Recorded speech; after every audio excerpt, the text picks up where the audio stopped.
Hello, this is Jonathan Lane with Global Strings Alliance here at KC Strings in Merriam, Kansas. And today we're going to do a video on rote teaching, focusing on two of my favorites that most everyone knows, Jacques and Mahler's theme. I have a good history with rote teaching that many people actually would also have. As a teenager, I played in a rock band, and we learned our songs either taking them off the records or being taught by the other members of the band. So typically maybe a song would come in and the guitar player wants us to learn this, and he would teach me the bass part, he would teach us the parts, and we'd figure it out all from rote. I also have done this with in an educational environment. So as a young teacher in New Jersey, I got exposed to, or got students that were Vietnamese boat people. They didn't speak English, I didn't speak Vietnamese, I had to figure out how to teach them. The band director and I split up about 6 kids. He took 3, I took 3. I started them on violin, he started them on saxophone. And so I needed violin players, and the school had violins. I started to study how Suzuki and mother tongue teaching. So young children learn to speak English quite well with a large vocabulary without ever learning to read the actual written words and letters.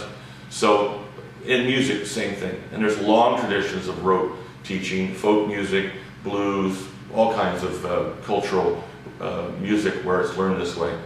And so I figured out how to put it into the classroom. So after my teaching year in New Jersey and trying to figure out how to do this, that summer I did a workshop with Robert Culver, who at that point was the string education person at University of Michigan. And he exposed me to the idea of how to do this in your classroom and in private teaching. And it's been a part of my teaching ever since. So stay tuned and we'll talk about these tunes. So two of the ones that I think are great tunes for doing that are common in books and you can do from rote are Jacques, Are You Sleeping, the translation, and then Mahler's theme. And here, the rote teaching, we have an opportunity to deal with keys, major key, minor key, and you can address various technical aspects in the rest of the playing. So let me play for you Jacques. I know everyone knows this, but there's a lot of teaching opportunities in this piece. So it's also teaching these two, I forgot, is a round. So you're actually teaching chamber music also. They can play it as in a performance. So here's Jacques as we know it.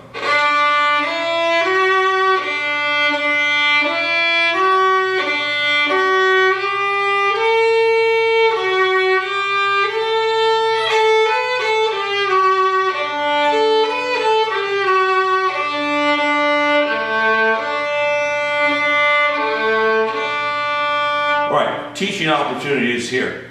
For the violin and viola, this pattern, basic first position, but here, 4th finger, use of 4th finger, and then use of open to match pitch.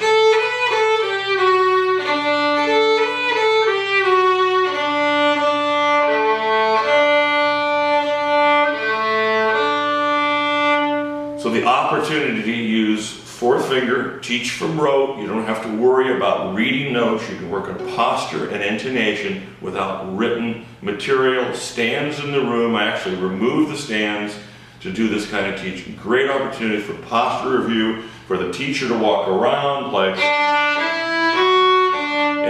in an echo me or copy me pattern. You play, they play back. You can listen for intonation. You can look and see playing postures, wrong fingerings. So now let me try this on the cello just so you can see what it looks like on the cello. All right, here it is on the cello.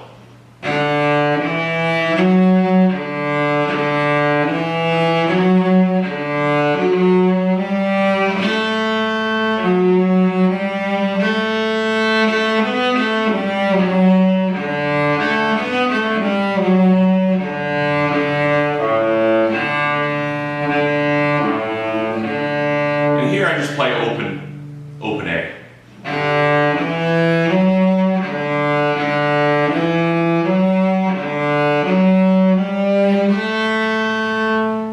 technique-wise. When they go the open string, keep the fourth finger over the string.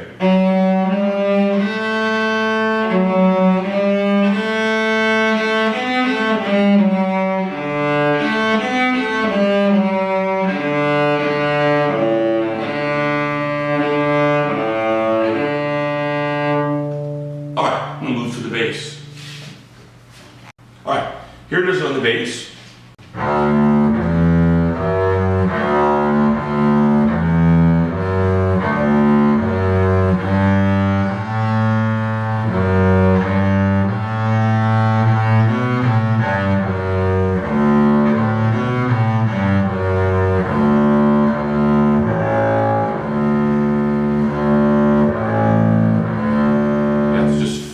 First position, really basic, so you can focus on playing posture.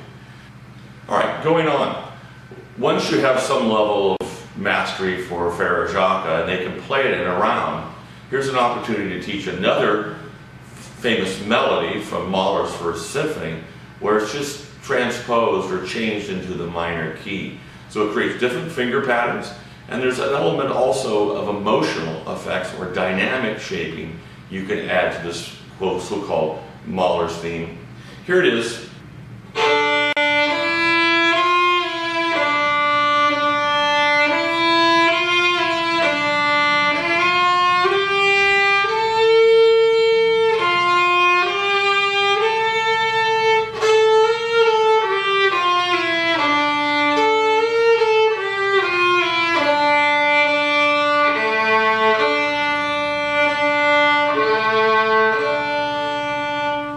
So we have the minor key and then different finger patterns.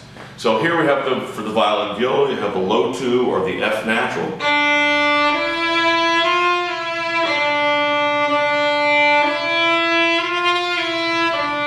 Now here you can use some shaping. You can make a crescendo to the F natural, makes it more expressive. It brings out the elements of the minor or the darker pattern. The kids usually love this. They can get that feeling. So I'll play it again. The bowing doesn't matter so much. You can do what you want to, but I shape with a bowing.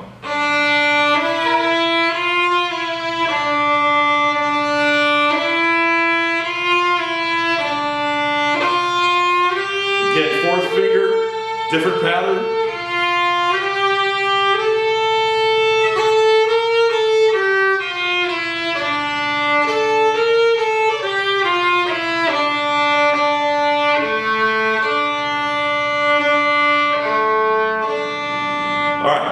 It introduces the low 1 pattern or B flat for your orchestra or your students. Here I go.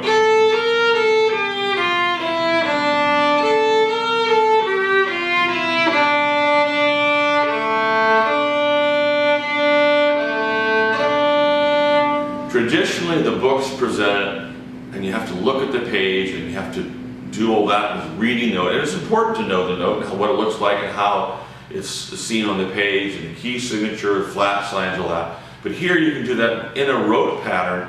They can learn the left hand position, and you can work on posture and tone and intonation without the page. So again, just review.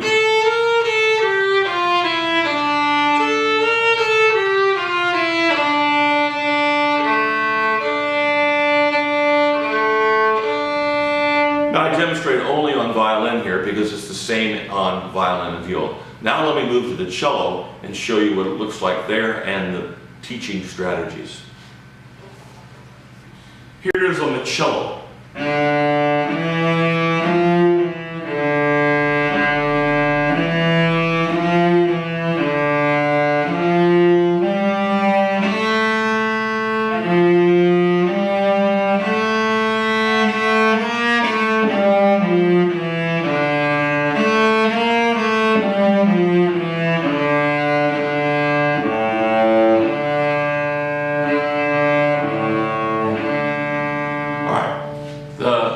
New learning here is the cello. There are a couple things. First off, just playing the minor key, the second finger as opposed to third finger. But the real new learning for the cello is the backward extension. So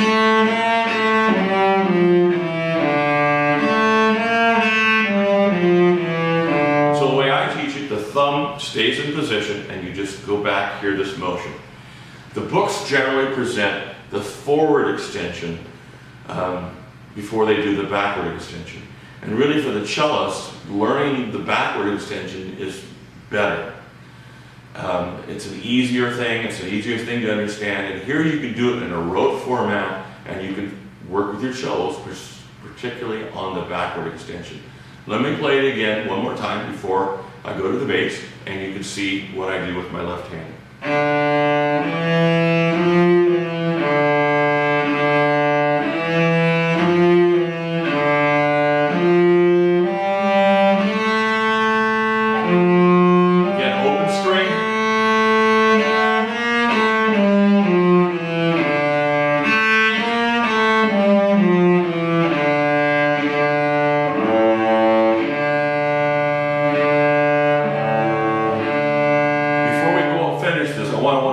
Again, while I'm playing the open string, I teach my cellists to keep their hand over the D string. Again, we're talking about this left hand position and open A.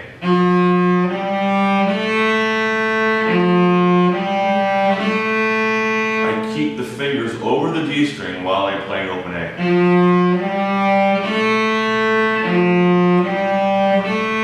Kids will sometimes do this.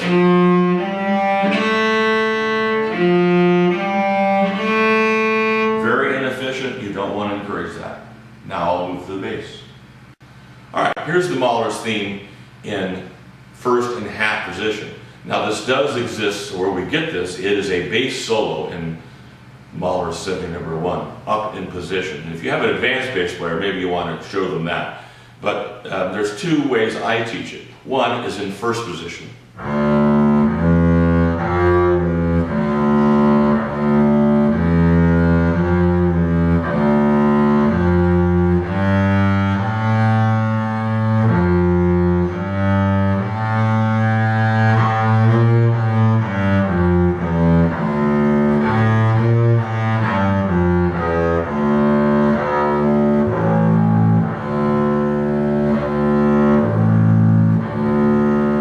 The advantage of teaching in first position is you can talk about second finger with the entire orchestra. So everyone is playing F natural second finger.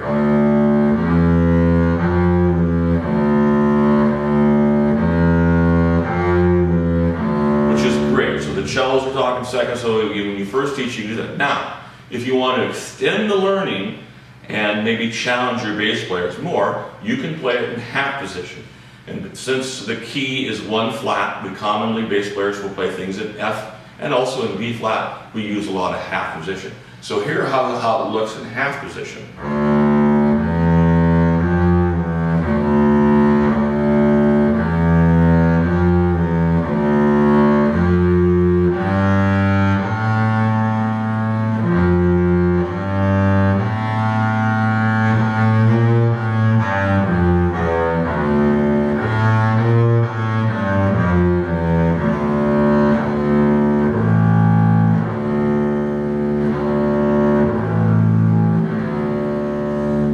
One more thought about the rhythm and bowing. This you can do as you want to, you can change this. Often go.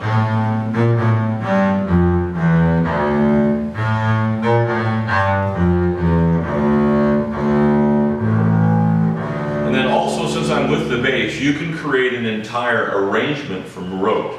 You can use the bass to do what happens in the symphony is the opening timpani. That's how the piece starts. And then the theme comes in after. So you can create your own arrangement with the kids. I've done that many times, and I actually perform it in concert. And so you can take Faragaka, I used to do it with my 7th graders, whatever's appropriate for your grade level, and play in the concert, Faragaka and around, major key, then explain to the audience a little bit about Gustav Mahler and the symphony that just makes a variation in the minor key. And you can do that in a concert also. And then from the learning point, if you talk to the kids, talk to the parents, what's the difference between a major key and a minor key? You can hear the differences, and you can talk about the fingerings. So check out Mahler.